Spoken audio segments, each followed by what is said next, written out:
Hello guys, and welcome for the final walkthrough. So this is my scenario F. If you look at it, you'll see that it's different from the others because for this one I am to complete 230, the number of tasks to be completed. My team mood, like my average team mood is you can see it on your screen. Then in terms of the cumulative costs, I was over budget. Then in terms of schedule, I was on schedule.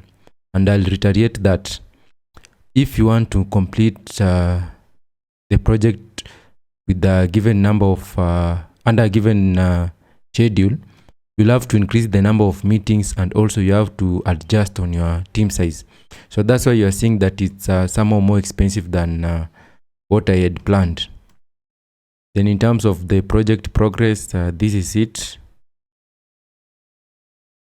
The number of tasks that are completed are in green. Also in the problems discovered are on red.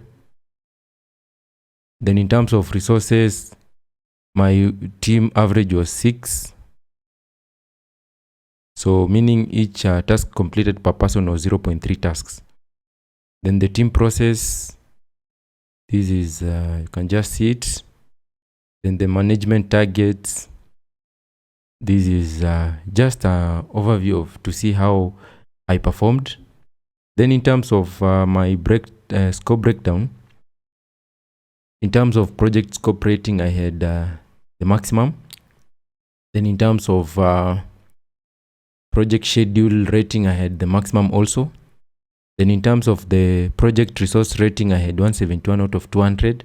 Then in terms of the team process rating, I had 82 out of 100. So that's it. And in total, I managed to score 653 out of 1000.